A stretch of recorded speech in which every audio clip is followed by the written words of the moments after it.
Hello and welcome to Whisky.com, where fine spirits meet. And welcome to our Bourbon Summer live tasting.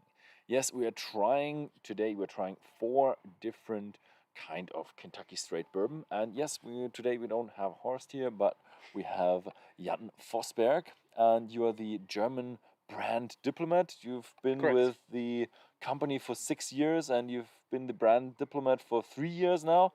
And you have 15 years of experience within whiskey and whiskey-related drinking. Ah, nice. So, yeah, thank you very much for being here. Thank you for hosting me. Yeah, you can call me Fozzy. Okay. Everybody calls me Fozzy. I'm the Maker's brand diplomat here in Germany, and yeah, like I said, 15 years. Like you said, 15 years of drinking experience, and 6 years staying with Beam, and hopefully I can help you a little bit talking about those beautiful bourbons.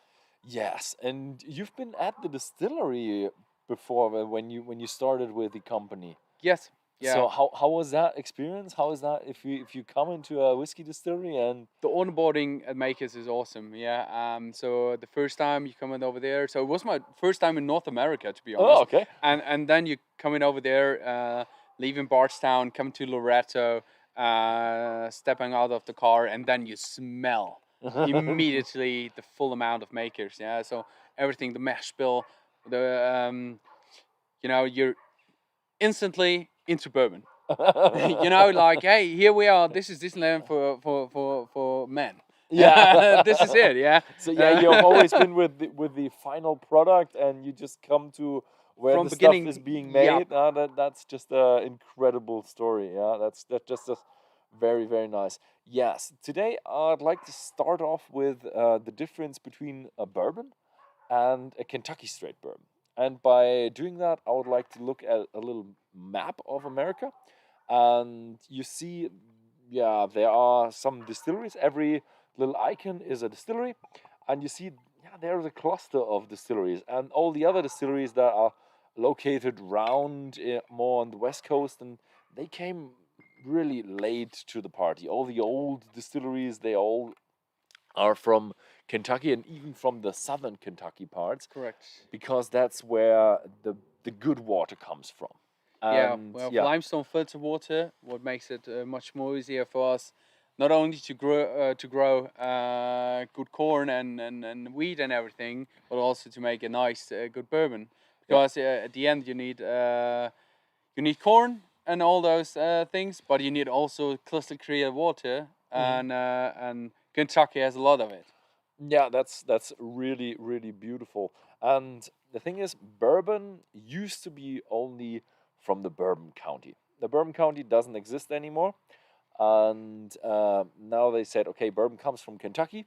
Correct. And later, in the later stages, I think 20th century, they said, okay, bourbon can come from anywhere in the United States, and now you can make a bourbon anywhere in the United States, but you can only make a Kentucky straight bourbon from Kentucky. Correct. And there are a lot of rules to it.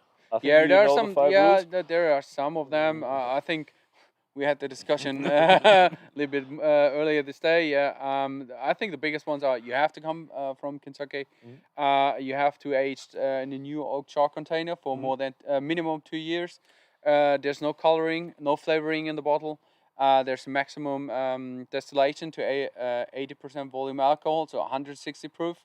There's a minimum of 62.5 in the barrel, so intro proof in the barrel, and there are minimum 40% in the bottle.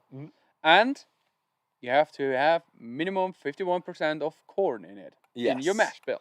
Yes, and we can later come to that thing of the maturation. New charred oak barrels. That's, I think, what's in the ATF code. There's always a little bit of discussion. Is it barrel or container? Container. I think there's container. Container. But the thing is, some of them people always say it's American white oak. It doesn't have to be. But I think 99% is matured in American white oak barrels. So most of the barrels are produced, or most of the wood is produced in the Ozark. Yeah. This is where it comes from, and we have over 500 different species of oaks in the northern hemisphere, but only some of them are used to make barrels and are useful to produce wine or bourbons. Okay. So the first distillery you're gonna look at is Maker's Mark. There's a picture of the warehouses, and I've been to the campus on 2015, and it's beautiful. So tell us a little bit about it. Maker's Mark was founded in 1953 by Bill Samuels Sr. He was producing bourbon all his life long, but he found out that this is a good bourbon, but not his taste. So he has a aversion to bitterness. So and he wanted to produce a bourbon which you're not offering only your neighbor when he's coming over to get some grab a beer and some bourbon, but also which you give your best friend, you know. Okay. So with a smooth palate, a rich body, fully flavored, and without this bitterness. So everything that we were doing at Makers is trying not to be bitter. So this starts with when we're producing the barrels, they are seasoned for around a year, so full summer and winter, because water, so raindrops, snow, wind, everything interacts with the wood and flushes out all the tannins, which are also there's not a lot of tannins in the white oak. It's much less than in European oaks, but yeah, there are some, and we don't want them. We don't use a hammer mill; we use a roller mill, which because you also have in the skin some of those tannins. There are a lot of different product stages. Our yeast, we are very proud about our yeast. We use them since the 50s. Yeah, and when he started with all this, this is what we're doing now in the product. But when you start, you know, you have to invent this product. So you can distill, I don't know, 100 different liquids, lay them down for, I don't know, 10 years, but this wouldn't make any sense. So his wife, Marge, she came around and said, hey, think about it. What's going to happen if you bake bread? So take all those mash bills, which are in your head, and bake bread, and the best bread you like it, gonna distill this. And this is how the red winter wheat came in our mash bill today. So we have 70% corn, 60% red soft winter wheat, and 40% malted barley in there. Okay, nice. Yeah. So you do not have any rye in your mash bill. Nope. Okay, nice. Yeah, that's what We I don't remember. want it. It's not bad. It's but just very spicy. Yeah, it's spicy and it's much more darker and it's against this version to sweetness and bitterness. You Yeah. know. Yeah, when I was there, I had a great talk with your distillers, and they told me it's all about that forward, light, easy, enjoyable drink. Correct. Yeah, and that's all. Nothing all, to add. all about Maker's Mark. So you have all those typical bourbon flavors that you have in every bourbon. You know, so white oak. If you char the barrels, the lignin turns into vanillin. So you will have in any kind of bourbon vanilla, toffee, caramel. This is in every bourbon. Those are the top flavors. But Yeah, there that's are what some. you have in here as well. Yeah, and they're exactly there. You know, they're here.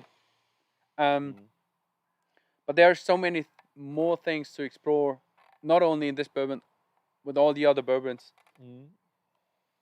You know, and the red winter wheat helps a little bit. The yeast much more to get those fruity flavors in there.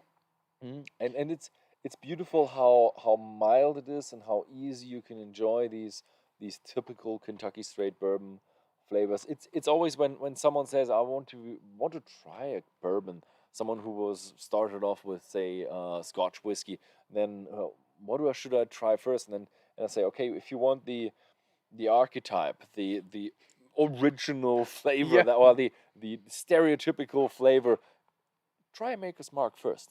Thank you very much. Thank you very much. That's just the core of it. Everybody adds a little bit of stuff to it, like a little bit of rye or some other stuff, and a little bit more maturation. Makes it easy to grab. But this is kind of, it feels like the core of the Kentucky. We don't want to be the stereotype, but it's a good way to step in. You know, so if you're a beginner, it's a good way to start. Yeah. And if you're experienced like us, so it's everyday drinking bourbon. Yeah, maybe the stereotype doesn't have a good ring to it, but it's like the core flavor to Kentucky straight bourbon. But I don't have only those cold flavors. I also have those fruity notes. Yeah, A little bit of dried fruits. But what I love about make is those baking spices. Mm-hmm. So if you take your first sip and yeah, Yep. Cheers. cheers, bro. Mm. Mm.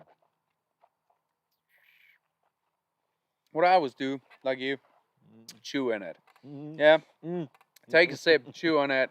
It opens up your full flavor palette. Mm. So of course you have a lot of flavors taken up by your nose. You smell them, but most of them you're gonna taste them. You got the sweet flavors right on the spot, right here in the front. You got umami in the middle, sweet and sour on the left and right hand side, and you got the bitterness at the end. And as you can see, there's no bitterness at the end today. Yeah. With makers. That's what your guy at the distillery told me, that it's all about the forward. They Yeah. always want to activate palate. the front palate, the forward flavors. Correct. So And we want that's sweetness, that's fruitiness. that's the nice thing. The Maker's Mark is one of the typical whiskeys that you would have for a summer tasting. Yeah. Yeah. For sure. If you want to have a summer tasting, or if you want to have something next to your barbecue, you don't want to have it overwhelming you. You just want to have Yeah, a easy sip on drinking. the side, something sweet, something nice, something forward. And you can mix it. Yeah.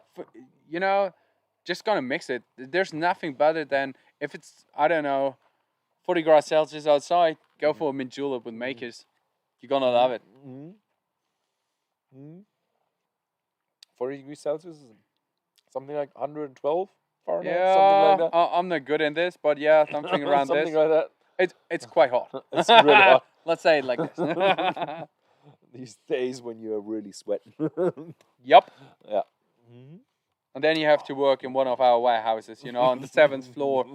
Then it's 65 degrees Celsius, so I don't know, 160 Fahrenheit. You're gonna die in there. I worked in there, It's like and a sauna. I was so happy that it was, I don't know, in March, something like that. So it was still a cold, rainy day, and they said, "Be happy. You have a lot of luck, man. You have to work in summer." Rolling the barrels, huh? Yeah, and all those barrels are rolled. Yeah, everything is handcrafted at makers. So this is not a myth, though. Every bottle is hand dipped. So you're gonna see all the wax. They're unique. All those fronts are stenciled separately by a Chandler and Price press. There's a lot of things that Margie did. In the States or in the distillery. Or when you hear Rob Samuels or Bill Senior, Junior saying, everything that is in the bottle, his dad was responsible, so Bill Senior, and everything around the liquid, his wife Margie was responsible for. So there's no E, for example, in our whiskey. That is really interesting, because in America you always have whiskey. And if you look at the Maker's Mark bottle, you have a whiskey. Yeah, because the people, so the Samuels family was from Scotland. And this is like, hey, we're going to honor our families over there. There's also not the name of the producer written on, yeah? So there's a story behind it. It's not like Jim Beam, because it's invented by Jim Beam. It's Maker's Mark because Margie was a big fan of pottery. And they don't write their names on it when they finish something. They just have a little stamp. And this is their mark of the maker. This is why we name Maker's Mark. And the SIV is the style farm. This is the cattle stamp. This is the cattle stamp which was on the cattle. So it's S for style farm, IV for the generation. S for the Samuels, the S, the star for the Star Hill Farm, and the IV for the generation. Ah, nice. That's really, really cool. Yeah, so most of the American whiskies go back to Irish, and they go all with whiskey, and there are only a few distilleries in the US that have whiskey, and Maker's Mark is one of the whiskey distilleries. Yeah, so make it a little bit different. Yeah, it's really nice. Same but different, Same but different, yeah. Okay, good. We're going on to the next one, and that is a Jim Beam. Yeah, basically it's a Jim Beam. If you want to talk about Knob Creek. Is that building actually the old still house of Jim Beam? Yup. This is This is what you're gonna see when you visit Jim Beam. Yeah, that's the first thing. You know. First thing is you see the old still house, which is now the visitor center or the Correct. shop or the entrance. You know, and it's different at Mecca. So you've been there. You know what you're gonna see is what you're going to get. Yeah. You're gonna see where the magic happens. Yeah. Jim Beam is a little bit bigger. Yeah. They're gonna produce in 2 plants, yeah. Every time somebody's talking to me and said, "Well, I love Knob Creek, but I don't like Jim Beam," I always get a little like laugher. Hey, there we go. Because basically, this is the Jim Beam. Yeah. And the thing is, before, right in front of that building is the statue of Jim Beam. Yeah, no, it's Bucano. Bucano, It's Bucano yeah, with sure, his little, sure. Bucano with his little puppy. Yeah. Sitting in here like this, yeah. Yeah, and on the other side, when you go in and you look to the out to the exit again, you have the family tree. It's really beautiful. So it's if you ever come to Kentucky, and you should visit Jim Beam, Maker's Mark. They are really 2 nice places. Yeah, like I said, this land for men. Yeah, Some women as well. So no offense, but so the thing is, what is the difference between a Jim Beam and what we have here, the Knob Creek? well, everything starts with a regular Jim Beam mash bill. They are produced the same way, and then they're gonna separate.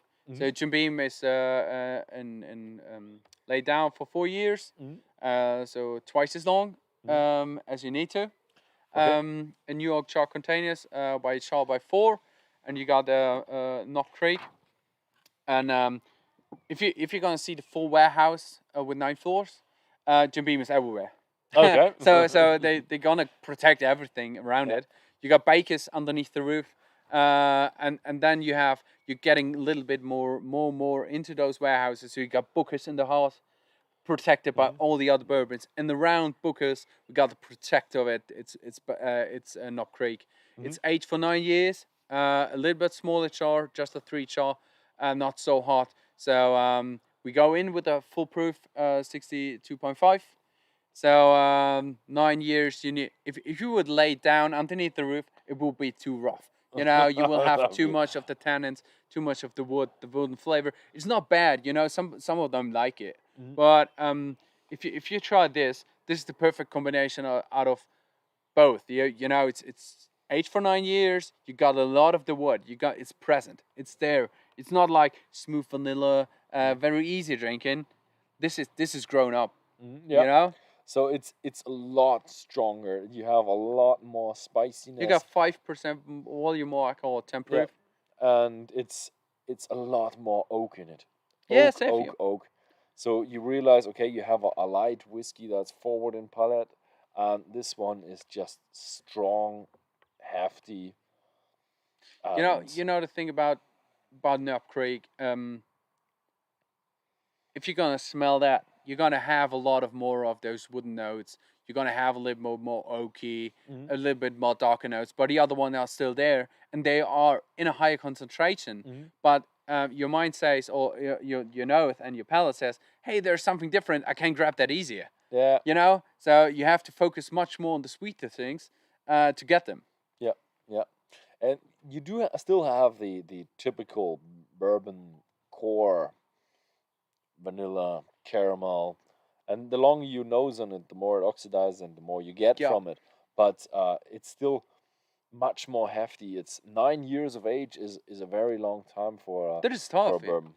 So there are some others. There's some olders, but so like the Jim Beam Signature Craft, which we invented some years ago, was 12 years old, but they were laid down on the floor, on the first floor, right? Really, because it's the coldest place in the warehouse. Yeah. So you know, we had Booker's Rye at 13, but have you ever tried Booker's Rye? Hell, man, this is a rough stuff. This is a gun of a bourbon.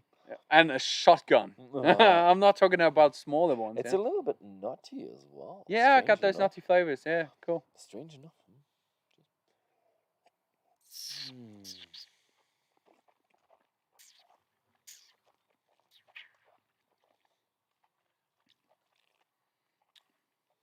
Yeah, especially in the palate now, it's completely different. You got much more, like you said, of those darker notes, those nutty notes.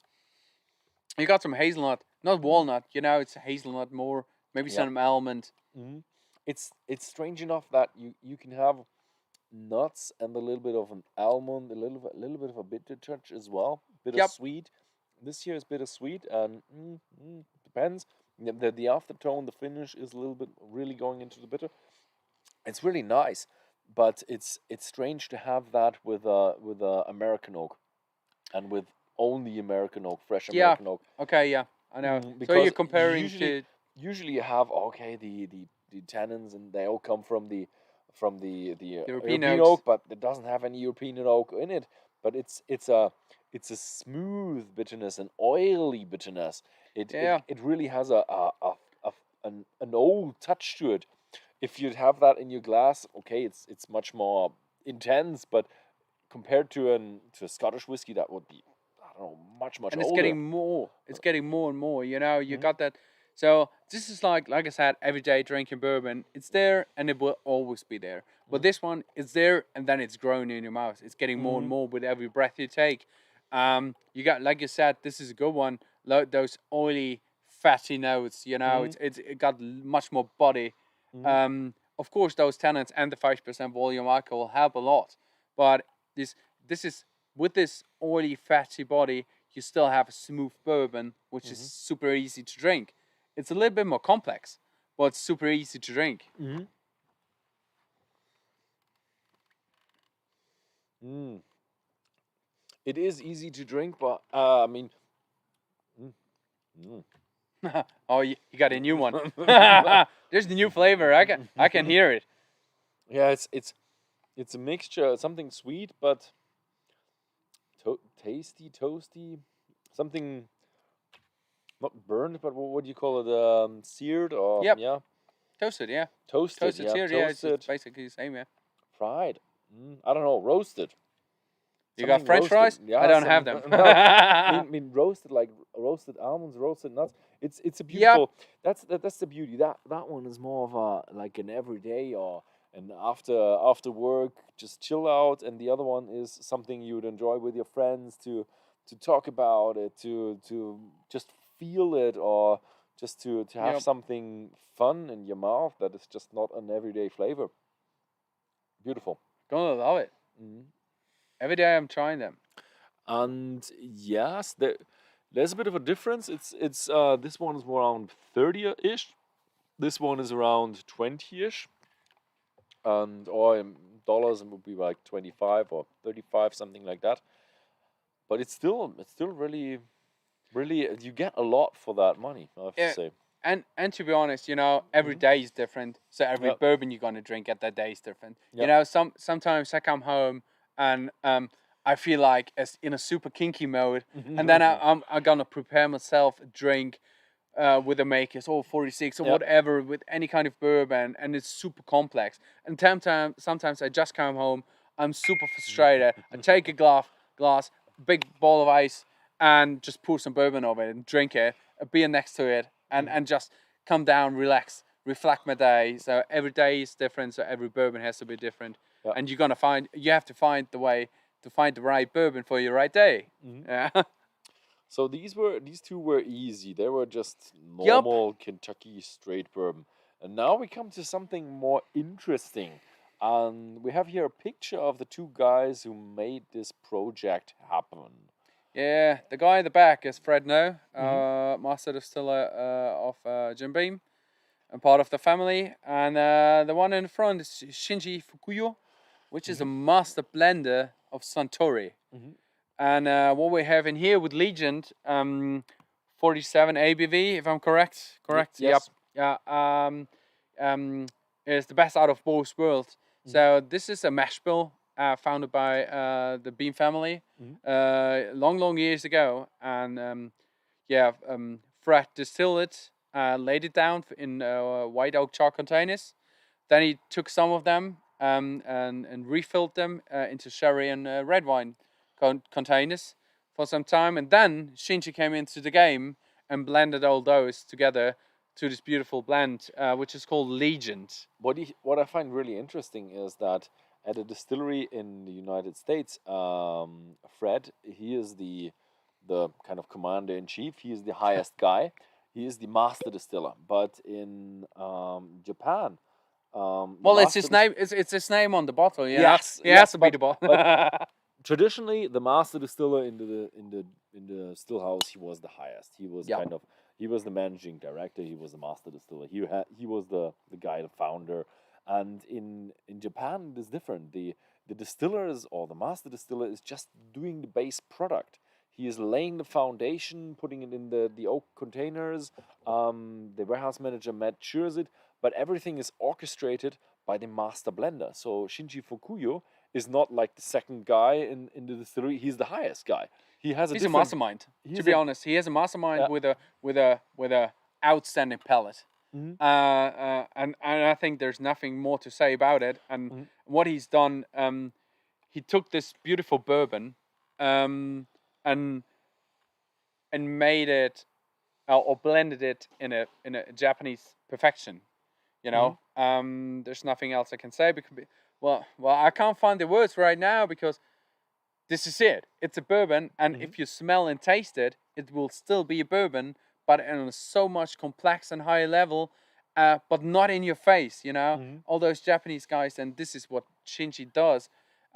He's taking you on an experience. You know, it's not like, hey, here's my whiskey, drink it. This is, hey, my whiskey, sniff it, take some time, relax, find some notes. What are you gonna smell? You gonna smell the fruity notes? Yeah, there are some more. Take another sniff, you know, and then take your first sip. Go on with your journey. Follow your path. And this is what he's doing, you know. And it's not like present here. This is it. You know, you're gonna smell what you get. And here it's like, hey, it's complex in your nose and will be much more complex in your mouth. And you need your full palate to get the full flavor. Yeah, it's beautiful. You have that. It's still the underlying tone is a Kentucky straight bourbon. You realize, okay, it's caramel, it's vanilla, it's a sweet, very sweet thing, but you do have something else in here, and that is you got those fruitiness. It's cherries. It's sherry. Yeah, it's like it's moisture. fruity. You know, it's like moistured fruits. And yeah, it's not like dried fruit. You know, so every time when I'm talking to somebody, well, this is sherry, this is dried fruit, and this is not dried fruit. This is fresh cherry. You know, like fresh stock cherry. You got some cinnamon, cardamom. So like the baking spices at the beginning, like I said, you have them as well, but not in the front. So you always have this fruity note, first part, and then the other ones come behind. Then you go on with like vanilla, caramel, and then you keep on going with those baking spices, like I said, cinnamon, cardamom, nutmeg. There's it, nutmeg. Yeah, it's beautiful because you do have a mixture between a spiciness and a fruitiness and a sweetness. Okay, you do have a bit of an overtone of the sweetness. Do you think so? Yeah, so it's just a bourbon. It's just very sweet. But it's a different sweetness to what you'd know from a Scotch that has a ruby port cask or something. It's But think about Cheetah, for example, in Japan. So this is pure vanilla sweetness. Yes. This is it, you know? Yeah. So might be a little bit similar to that one, but it's a beautiful combination. It's really something else on the market. I see a little bit of a trend in the American whiskey market that you have more and more people experimenting with cask with predecessor spirit or wines or anything in it. This is one of the first ones that I've seen. I've seen when I was there in 2015, Jim Beam's signature cask, signature select. the masterpiece. Yeah. Yeah. It was high on the shelf, $350 or something like that, a bottle, and it had finished in sherry casks. Yep. That was like the first one I've seen bourbon finished in sherry casks. I was like, oh, okay, they're doing that. Yeah, they're opening it up. This is the one that is the first one that is going out to like in higher quantities. Well, I think, you know, we made bourbon for decades, and then somebody came up and said, well, I want to go for a little bit more premium bourbon, like maybe Mr. Samuel Senior. And then in the 90s, when Booker No was head of Jim Beam, they came up with like, hey, we want something different. And this was more like a present idea for some special people. And they said, hey, can you produce a bourbon like you would drink it? And Booker said, yeah, I can do that. But if I'm going to fill their bottles, you're going to have to sell them like I want. So this is how Booker's was invented. And they said, hey, this is beautiful. We want more of this. And this is how the small batch bourbons came up. So, and then at the end of the 2009, 10, something like this, we started with 46. And this was one of the first which came up with another wood. And now we're like, hey, there's so many things out in the world where you can explore. Don't be a dumb ass, just go ahead and take it, because there's so many things which can be so tasty and delicious. Yeah, but I find it beautiful how you've talked about where the Knob Creek was inside the warehouse. Yep. And I find it beautiful that you have like two different mentalities. Like when you have the Scotch whiskies, they have like a single layer compared to what you have in Kentucky. Okay, they have Dunwich warehouses, Yep. 2 or 3 layers depending on the size of the cask, and they do everything with the years and the cask, so different sherry and Madeira and all that. And in America, it's like we take only one cask; it's American Standard Barrel, Yeah, and because we lay it can. in the warehouse, and they do it with different ages as well, but different layers and different with their climate. They really adopted the product whiskey to the climate of Kentucky, and that is beautiful. Now they can play it with the other things they learn from the Scotch or from the Japanese, And they do. That's just a beautiful thing about whiskey. Yeah. That you have so much variety and Yeah, I so think- much complexity. Yeah, I think years ago they were like, hey, protecting, this is bourbon, we have to protect it. It's American, and now it's like, hey, they've done a good job too, So the first thing when they came over to Japan, or the Japanese started up with the whiskey business, this was everything they knew was from Scotland. Yeah. So they would send it out to, hey, go and get some insights, and we're gonna produce our own ones, And now it's like, hey, I've seen you done some beautiful liquids. Come on, let's get together. Of course, it's easier when you're working for the same company. Sure. It's Beam Suntory, and it's the best out of both worlds. It's Beam and Suntory. It's American and Japanese. What I also find interesting is that the American whiskey industry also, we have the influence from the Scottish and the influence from Irish, but Jim Beam was a German. Yeah, basically, he was called Jacob Boom, and in English it sounds a little bit weird, like Jacob Boom. They can't say Boom, So he said, well, let's call me Jim Beam, and this is how the everything started. He was born near Gießen, so it's not far away from Frankfurt. Oh, okay, nice. Frankfurt, Germany, not Frankfurt. Yeah, not Frankfurt, Kentucky. Frankfurt, Kentucky. Frankfurt is near Maker's Mark, right? Well, everything is near Maker's Mark. We are at the end of the Bourbon Trail, and Frankfurt. The village where we are is called Loretto. The next bigger one is Lebanon, and then Bardstown. Frankfurt, Kentucky. We got Clermont, where the Jim Beam plants are. Yeah. Maybe I mixed one two up. And the next biggest city, to be honest, is Louisville. It's about I don't know, 60, 80 minutes drive on the highway. Yeah. So there are not a lot of highways. And the other thing is with Kentucky Straight Bourbon is it's like the second product of the American whiskey production, because the Americans really didn't start off with bourbon. They started off with rye.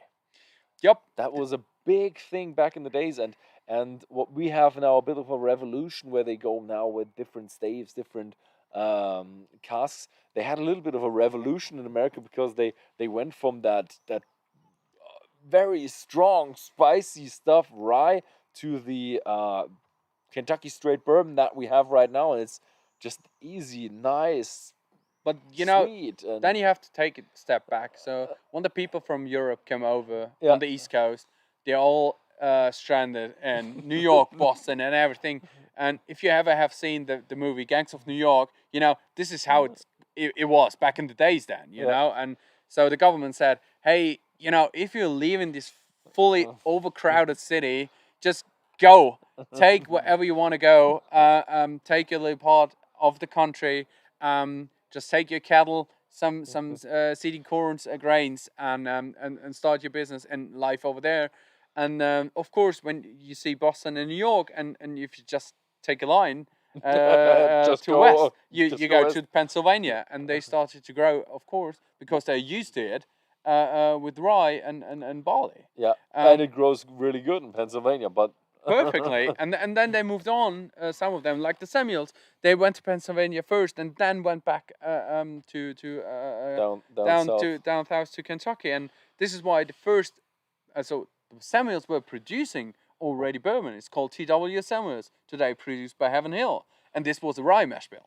And then they found out in Kentucky it's not only good for the cattle, and corn is much easier to grow and faster to grow because we got limestone filtered water. And this limestone filtered water is one of our basics which we need for bourbons. So this is where we ended up.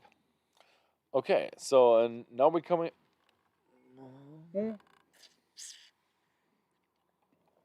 Sorry, I had to take a sip before we have to move on. Because, if they oxidate, They're a bit different, yeah. they're getting not completely different, but if you smell this one right now, But they're all getting a little bit more sweeter and easier. So yeah, if you pour yourself this is really sweet now. yeah, If you pour yourself a red seal and you wait for, let's say, I think, how long did we wait? 20 minutes, 30 Yeah, minutes, something yeah, like that. something like Then that. it's just much sweeter and even easier to drink. And what did you say? It smells a little bit like a caramel, Caramel bomb, this one. caramel candy. Yeah, this one. Because if you want to move on to the next one, which is Makers 46, it's. I told you earlier this day, if you compare those two bottles, because we're producing a Makers just this liquid, and everything is based on this liquid. If you see this bottle, it's like a little bodybuilder next to this one, and so we say Makers 46 is Makers on steroids. And it is. So you will find everything in here. What do you find in here? So you have all those vanilla, caramel, toffee notes, those baking spices. But if you smell it for the first time and taste it for the first time, it's you will have more of those darker notes first, and after some time of oxidating, the other ones come back and take their place. Yeah. So we have a little bit of a picture there, and you have to explain us. So what is different with the production method of the 46? Well, the production method is basically the same because we're producing just Makers red top. But 46 is based on red top, so this is a fully matured Makers cask strength, and we're not opening up them like this, as you can see in the picture. So we dump the barrels, place them in a small tank, open up the barrels completely, and then we fill in those 10 staves. This is French Limousin oak, and it's toasted. It's not charred. So if you think about charring, you always need fire. Yeah. And then much more fire, much more wood, because you got that crocodile skin. So there's much more space for the alcohol to interact. So if you toast it, you will have some of the same notes, but not completely the same notes, but much less of the wood, so no crocodile skin. So you can go much more define your bourbon. So when we start with Makers 46, well, here's a little story. I'm gonna have you to tell a little story. Okay. You know how Makers came up, because Bill Samuels Sr. invented Makers. So the first one was distilled in 54, and the first barrel was delivered in 59 to Keeneland. And Bill Samuels Jr., Sr. was already dead, produced his dad's bourbon for all those years, and his son Rob was pushing from behind. He's now a COO and like, hey, Dad, go retire. Yeah, and he was like, hey, I'll go. I'm gonna retire. And then he laid down one night and he had a nightmare. Yeah, and in this nightmare he was dead. And on his gravestone there was a gravestone, and there was written down, here lies Bill Samuels Jr. He did not fucked up his father's whiskey. So, and then he woke up, and this is not a marketing myth. I asked him, I said, is this true? And he said, it was exactly like this. I woke up and said, one day later, I have to produce my own vision of makers. And then he talked to Greg Davis, Master Distiller, Jane Bowie, and some others, his son Rob. So like 8, 9, 10 guys. Hey, we're going to produce a new bourbon. And they said, whoa, we're going to produce new whiskey. What are we going to do? And he said, I don't have a clue. Make it yummy. Yeah. And then they were, what? And he left the office. And they're all sitting together like, okay, this is a little bit unreal. And then they defined what is yummy for us. Like we said, all those, sweet, easy drinking, vanilla, caramel, fruit, those baking spices. But we don't want to touch that liquid. So you have to go and take the next aging level. And this is how we found at 46 with the French Limousin oak staves. There were 120 triads, and number 46 it is. Yeah, and the vision was like, hey, it's like makers on steroids. But just to make it clear, we have French Limousin oak staves inside the cask, and they're maturing the whiskey. It's not charred, so there's not much reduction going on, but more addition from the French oak. Correct. Where does the French oak come from? France. Okay. But does it come from used cask, or is no, it's new one. It's fresh. It's fresh oak. Fresh French Limousin oak, toasted in infrared light, not Correct. charred. Okay, so you don't have that in any other whiskey, or do you have any? No, well, I do know a lot of whiskeys with French Limousin oak, but they always have a sherry influence because it comes from old wine casks or sherry casks from French Limousin oak. But just Limousin oak, I don't know any whiskeys for that. Yeah, you asked me that question before, and until then I had no answer. I don't know anyone. But that's a beautiful experiment, a beautiful nuance of the whiskey business that you have something like that.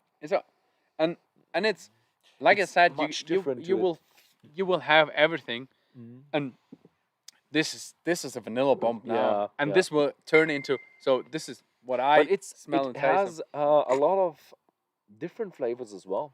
It has a more, I don't know. You add more of those flavors. Those baking spices are getting more and more in front. It's and it's not a super front palate whiskey anymore. You will have some bitter notes as well. Yes, baking spices is a good term. Also, a little bit of a Christmas spices. This is it. But used Christmas spices, baking spices during Christmas time. So, well, it's this is it's nutmeg, cardamom, it's cinnamon, cloves, all those everything that your mom uses for cookies over Christmas. This is it, and so this is a Christmas bourbon. You do feel the bourbon. It's vanilla, it's sweet, it's caramel, but it's also very much in volume. A lot more volume than the Maker's Mark. The Maker's Mark is light front palate. This one is full in your mouth. A lot of spiciness, a few tannins here and there growing up. And I think if I take a few more sips, they're even staggering to each other. Yeah, it's like the Knob Creek, it's grown. So breathe in, and then you're gonna feel it. It's coming more and more, and it's grown. You got much more of this oily, fatty notes. This body, this rich body, which is the umami taste. So when you have it in your mouth, you're gonna feel your whole tongue is moving around with it. And it's the whole palate. It's your tongue's like the whole palate is grabbing something different, and your brain's like, hey, I got one new one, I got a new one, I got a new one, and you have to decide which I have to take first and which is front. This is really interesting because this makes the whiskey a lot more complex. Correct. Yeah, complex. Usually you have a bit of a the bourbons are always said to be not as complex, not as deep as the Scotch, but this one has tons of stuff in it, and it's really, really amazing how you can have that French oak flavor, that French oak feeling in your mouth without that overtone of It's overwhelming. grapes, fruits, Yeah. wine, and sherry. So this is there is a bit of a fruitiness in there. Yeah, There is a nuance, but it's not an overtone. yeah, and the fruity note is more from the makers, not from the limousine note. You add more of those. It's still there, but of course the limousine oak takes all the other flavors and raises them as well. It's bring them to a new level. So this is why you have also more of this fruity notes. Yeah. And they're not from and if you get them from wine casks or sherry casks or whatever, they're always like, okay, I got it. This is a red wine cask. Yep. This is a sherry cask because you're used to it. And this is like, okay, where does it come from? It's Yeah. there. It's there, and I can smell and taste it, but I don't know where it comes from. Yeah. Makes me curious, drinking more. I find it interesting that you have you call it the 46. And it has 47%. Well, I was when I was younger, and I wasn't into the whiskey because I wasn't fully grown yet. And 12. no, I was 14, 15 or something like that. And the thing is, I always thought that 46 stands for the alcohol, but it doesn't. No. Well, but yeah, a lot of people think it. Well, we had about 120 tryouts, and number 46 was it, and 119 hasn't been bad. They discussing you can't drink it and go away with that. But this was not the vision that we were looking for. Speaking about that, I have a bottle for that that you brought with yourself, and it's called Maker's Mark Private Select Oak Stave Selection by the Howling Wolf, 109.8 proof, 54.9% alcohol by volume. So what is that? Well, this is a vision founded by some bartenders in Munich. So like I said, this is Bill Senior's vision. This is Bill Jr.'s vision. And then people in the last 10, 15, 20 years came up like, hey, we want to do a single barrel. So, like Knob Creek does a lot of single barrel programs and so on. And some other distillers in the US too. And we said, well, this is a cool idea, but we want to give you some more. Not just, hey, this is your barrel. You choose how long it's laid down. And maybe you're going to add something, whatever. So we're going to give you the opportunity like Bill Samuels Jr. found your own vision of Maker's Mark. So you have a full matured Maker's 46, like Makers, like in 46, and then you have some more staves. So you have to insert 10 staves, but you don't have not only one flavor like the 46 flavor. You have 4 more flavors. So yeah, and here on the back is actually written what they have put into these casks. So the first one is Zero Baked American Pure 2. Yeah, the P2 is it's the only American oak, and it's cooked in a convection oven, and it's super sweet and just vanilla, and it's a very simple stave. Sometimes I say it's like a little protection because the first thing will be hit is sweetness. Then you can be open-minded for all the other flavors. Okay. But this is a bartender liquid, so they took a lot of the other staves. Okay, so we have 2 Seared French Cuvee, which is my completely favorite. It's compared a little bit more to cognac. So you have a lot of fruity notes, darker notes, but it also gives you a lot of the umami taste. It's the same. They had 3 46 in there. Okay, and now correct? the next one is 3 Makers 46. Yeah, and it's the same wood. It's not like French Limousin oak, but you got some rifles in those staves. It's exactly the same stave. So it gives you more surface area and more and it connection. gives you more complexion and more of this. The peaks and the valleys add some more of this umami taste. So this will add body to your whiskey. Okay, then we have 2 Roasted French Mocha. Mocha. The mocha is like you said, mocha is mocha, and this is the main flavor. So you got these mocha coffee flavors, dark chocolate notes. We retired the stave this year in 2021 because it's the stave which was easiest to grab for the people out there, even if you are experienced in bourbon. But there's a new one which replaced it. It's called Mondial. It's basically the same. It's same but different.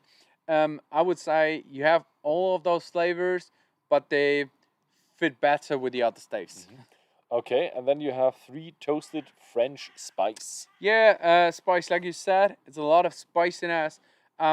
It's not my favorite stave, but I would never do a private select without it. It's like a cocktail bitter in a drink. You know, you have a good drink, and you add one bitter, one drop of bitter, and it's a perfect. Yeah. And it's like this. If you love those spicy notes, go for it. You know. Okay, as there we've been bartenders, there are 3 toasted Yeah, French spice.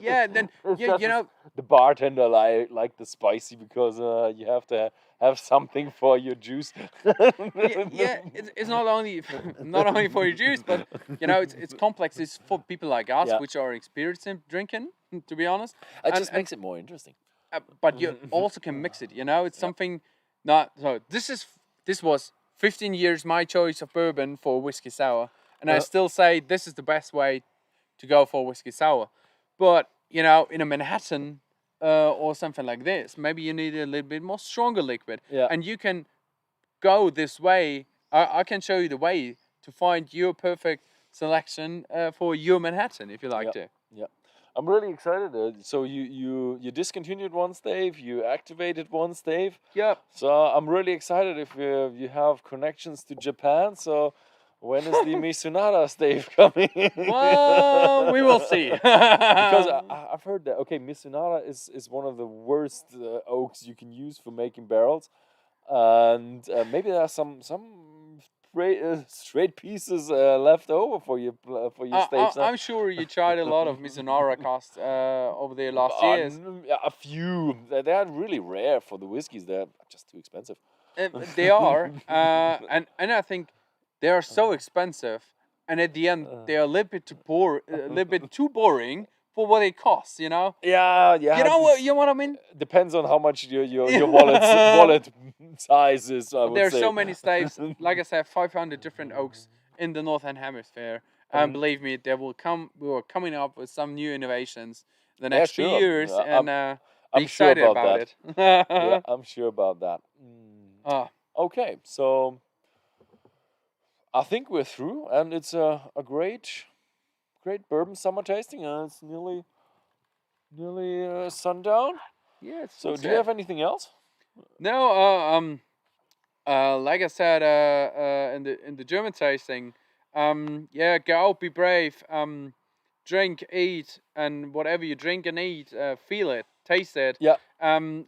Mindful, responsible as well, please. So maybe a glass or two is enough for a day, but yeah, just everything that we know about bourbon or taste is just what we've done before, what we eat it before, what we drink before. And Yeah, it's just experience. It's just the experience, and hopefully I'm gonna see you somewhere in the next fair, or maybe here with another tasting, and yeah, give you some more of our experience. Thank you for being here. Yeah, thank you much for coming. Cool. Thank you for the Cheers. experience.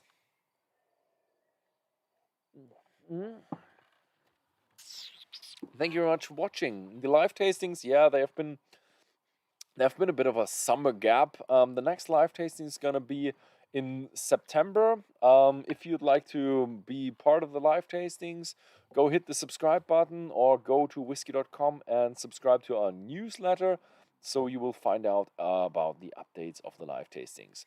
Thank you very much for watching. If you like this video, then please give us a thumbs up and see you next time. Bye.